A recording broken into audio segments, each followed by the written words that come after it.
Hello, welcome to Perspectives on the Voice of America. I'm Dimyake Mwakaliele. On a number of islands off the U.S. coasts of the southern states of South Carolina, Georgia, and Florida live the Gullah people, a group many believe is the most authentic African-American community in the U.S. Here is some information on the Gullah community.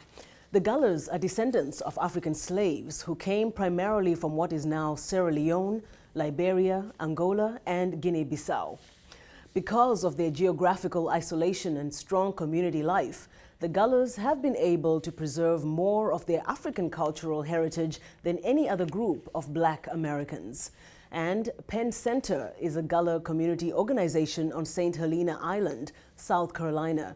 It began in 1862 as the very first school for freed slaves. The Gullahs are known as Geechee in some parts of the American South. They speak a unique language that is a mix of English and African languages. To this day, many of them still practice their centuries-old way of life.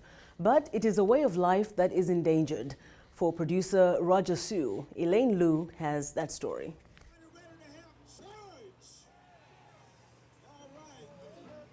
Georgia's Sapelo Island is home to a small Gullah community. Each year, that heritage is celebrated, drawing thousands to the island. Charles Hall is an advocate for the island's Gullah community. This festival got started about 13 years ago in order to establish some kind of independence for the residents of Sapelo. As you know, Sapelo is one of the last intact Gullah Geechee community in America. This art of net making came from Africa with the slaves. It has been passed on to generation after generation for a long time. Net making and sweetgrass basket weaving are African traditions brought to the coastal islands by the Gullahs' enslaved ancestors who were brought to the area by early European settlers. Their language and culture have been passed down for generations. This is play ball. The picture is over there, and you're here, and you got your thing here, and you're ready, and you play ball with this right here. This is your ball. This was your axe ball. Charles, you remember these? Play ball. That was on the campus when we were little. We didn't have balls, and so we select pine cones very carefully, and we would play ball with it. That thing thick like a stone. But he laughed hard as Vinny trying to have.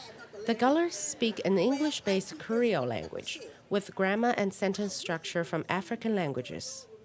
Cornelia Bailey and others are quick to defend their unusual dialect. It's not broken English, it's ours. It's not broken English.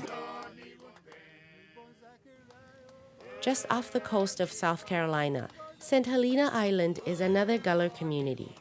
Marqueta Goodwine, also known as Queen Cat, is the founder of the Gullah Geechee Sea Island Coalition. This is one of our last islands of the Sea Islands that has a contiguous Gullah Geechee community on it, which is about 10,000 people strong. But tourism and resort development threaten the very land they live on. Goodwine says her people are fighting to keep their culture alive.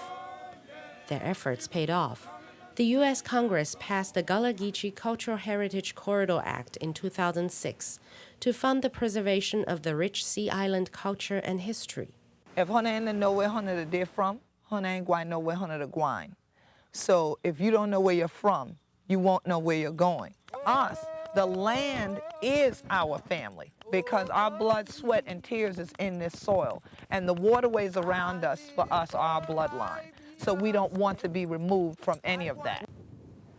For producer Roger Shu, Elaine Liu, VOA News. And that's it for today. For more on the Gullah people, please go to voanews.com. Also, we'd like to hear from you, so drop us a line at africatv@voanews.com. Give us your name, your location, and the station you're watching. Until next week, I'm Dimyake Mwakaliele for the Voice of America.